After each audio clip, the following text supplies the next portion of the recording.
Hi student, good morning. कैसे हैं आप सभी? आशा करता हूं आप सभी स्वस्थ होंगे, मस्त होंगे और अपने पढ़ाई को लगातार कर रहे होंगे। चलिए बच्चों, आज हम बात करने वाले हैं कक्षा 10वीं की प्रश्नावली 3.1 में। तो 3.1 का हम पहला क्वेश्चन देखेंगे। तो पहला क्वेश्चन हमारा है, निम्न समस्याओं में रैखिक समीकरणों के युग्म बनाइए। है ना, हमें दो समीकरण बनाना है बच्चों, युग्म यानी जोड़ा, यानी दो बनाना है, ठीक है। और उनके ग्राफी विधि से हल ज्ञात करना है। हमें ग्राफ के मदद से इसका हल को प्राप्त करना है। तो चलिए हम देखते हैं पहला सवाल हमारा क्या है। तो कक्षा 10वीं के 10 विद्यार्थियों ने, है ना, कक्षा 10वीं में कितने विद्यार्थी हैं? 10 विद्यार्थी हैं और ने एक गणित की पहली प्रतियोगिता में भाग लिया। यदि लड़कियों की संख्या बताना है, कितना है? लड़कों की संख्या से 4 अधिक है। तो हम मानेंगे हल, क्या मानेंगे? क्या हो जाएगा? लड़कियों की संख्या माना लड़कियों की संख्या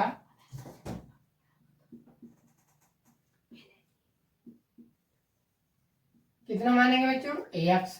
और लड़कों की संख्या क्या मानेंगे? लड़कों की संख्या बराबर y। तो यदि लड़कियों की संख्या लड़कों की संख्या से 4 अधिक है ना, तो पहला कंडीशन को हमने कहा लड़के और लड़कियों की संख्या कितनी है बच्चों? 10 है। तो पहले लड़कियों की संख्या लड़कों की संख्या से कितना अधिक है? 4 अधिक है। तो प्रतियोगिता में भाग लिए लड़कों तथा लड़कियों की संख्या ज्ञात करना है। हमें लड़कियों की संख्या क्या दिया है? x दिया है और लड़कों की संख्या क्या दिया है? y। हम पहले कंडीशन से देखेंगे, कुल विद्यार्थियों की संख्या कितनी है? 10। तो हम कहेंगे x + y बराबर 10, यानी लड़के और लड़कियों की संख्या हमारी कितनी हो जाएगी? 10। अब दूसरा कंडीशन ये कहता है लड़कियों की संख्या लड़कों की संख्या से 4 अधिक है। तो देखिए, लड़के और लड़की को बराबर कर दिए, है ना, और बराबर करने पर किसको अधिक बोल रहा है? लड़कों की संख्या से 4 अधिक होगी। कौन अधिक होगा? लड़कियों की संख्या, मतलब लड़कियां ज्यादा हो गई, है ना। तो लड़कों की संख्या से लड़कियां ज्यादा है। कितनी ज्यादा है बच्चों? 4 ज्यादा है। तो हमने लड़कियों की संख्या को क्या माना? x माना। तो x में हम क्या करेंगे? कर देंगे 4 ज्यादा कर देंगे, ठीक है ना। अब ये हमारे लड़कों की संख्या और लड़कियों की संख्या क्या हो जाएगी? बराबर हो जाएगी। तो हम इसको पक्षांतरण कर लेंगे, x - y बराबर -4। x - y बराबर कितना हो गया? -4। इसी को हम मानेंगे समीकरण 2। क्या मानेंगे? समीकरण 2। अब समीकरण 1 और 2 से हम हल करेंगे। तो समीकरण 1 से, तो सबसे पहले हम ग्राफ विधि में करने के लिए समीकरण 1 को लेंगे। क्या हो जाएगा? x + y बराबर का 10, ठीक है। अब हम इसके लिए एक मान लेंगे।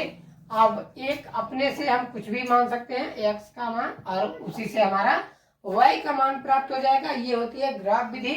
तो हम x और y, इसके हम दो मान मानेंगे। x का मान हम कुछ भी मान सकते हैं, कोई भी पूर्णांक संख्या में हम मान सकते हैं। तो यदि x का मान हम 4 माने तो क्या हो जाएगा? इसी में रख देंगे। तो x का मान समीकरण 1 में रखने पर क्या हो जाएगा? 4 + का y बराबर का 10। तो y बराबर 10 - 4 कितना हो जाएगा? y का मान 6 हो जाएगा। y का मान कितना हो जाएगा? 6। यदि हमने x का मान 4 माना है तो y का मान हमारा क्या निकल के आ रहा है बच्चों? 6, है ना। यदि इसी प्रकार हम क्या करेंगे, x का मान एक और मान लेते हैं, कुछ मान लीजिए 2 मानते हैं, है ना। तो 2 मानेंगे तो क्या हो जाएगा? x 2 + y बराबर का 10। तो पक्षांतरण करेंगे, y बराबर 10 - 2, y का मान कितना निकल करके आ गया? 8, है ना। इसी प्रकार से हम x समीकरण 2 में भी क्या करेंगे? x और y का मान, x का मान रखेंगे और y का मान प्राप्त कर लेंगे। तो चलिए यहीं पे हम देखते हैं समीकरण 2 वाला। तो क्या हो जाएगा? x - y बराबर माइनस का 4। ये समीकरण 2 हमारा है x माइनस वाई बराबर माइनस का 4। ये हो जाएगा समीकरण 2 हमारा। x का मान अपने से मानेंगे और y का मान प्राप्त करेंगे। तो x और y, तो x का मान यदि हम 2 मानते हैं, कोई भी पूर्णांक संख्या मान सकते हैं, 2 और 0 मानते हैं, तो क्या आता है x का मान रखने पर, रखिए x का मान, पहले हम 2 रखेंगे, 2 माइनस वाई बराबर माइनस का 4। तो माइनस वाई बराबर माइनस का 4 और ये माइनस का उधर जाएगा तो माइनस का 2। तो y बराबर क्या हो जाएगा 6। माइनस माइनस कट जाएंगे तो माइनस 6 होगा और ये y, तो y बराबर कितना हो जाएगा 6, है ना। अब इसी प्रकार हम y बराबर 0 रखेंगे। क्या रखेंगे x बराबर 0, तो क्या हो जाएगा 0 माइनस वाई बराबर माइनस का 4। तो माइनस वाई बराबर माइनस का 4, तो y बराबर कितना हो जाएगा 4। तो यदि हम 0 रखते हैं तो y का मान 4 आता है, यदि 2 रखते हैं तो y का मान 6 आता है।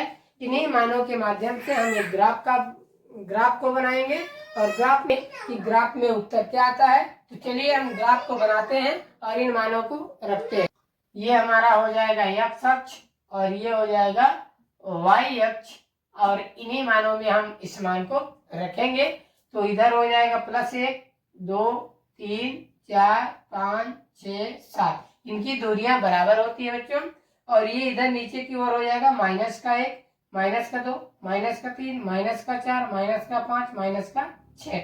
इधर -1, -2, -3, -4, -5, -6। इधर 1, 2, 3, 4, 5, 6, 7। तो चलिए देखते हैं, ये हो जाएगा 8। तो इसमें हम मान देखेंगे, x अक्ष में 4 जोड़िए, ये 4 मिला, और उसी का मान y अक्ष में क्या है 6 है। तो उसी में हम क्या जाएंगे 6, तो इसको बढ़ाएंगे और इसको बढ़ा देंगे, तो हमारा ये कटान बिंदु को क्या बोलेंगे, ये हमारा हो जाएगा 4 और 6। ठीक है। इसी प्रकार दूसरा मान ढूंढते हैं, 2 और 8। यदि हम 2 मानते हैं तो हमारा क्या कहाँ जाएगा 8 में, तो ये हमारा हो जाएगा क्या 2 और 8। ठीक है। अब दूसरे भी मान को इसी प्रकार ढूंढ लेते हैं। x का मान कितना है 2 है, तो x का मान हम 2 माने तो y का मान कितना मिला 6 मिला, मतलब यहाँ पे, है ना। तो 2 और 6, और क्या होगा 0 माने हैं तो 4 मिला है, यदि हम 0 माने तो 4 मिला है। तो इन्हीं मानों को हम क्या करेंगे मिला देंगे। तो मिलाते हैं,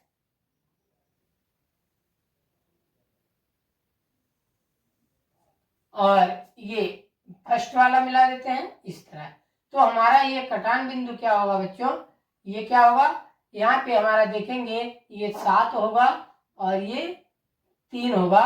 तो x अक्ष का मान, x का मान कितना है 3 है और y का मान कितना है 7 है। अतः क्या हो जाएगा, लड़कों की संख्या 3 है और लड़कियों की संख्या 7 हो जाएगी। तो इस तरह से हमने ग्राफ विधि से हम इसको प्राप्त कर लिए हैं। मिलते हैं अगले वीडियो में, तब तक के लिए जय हिंद।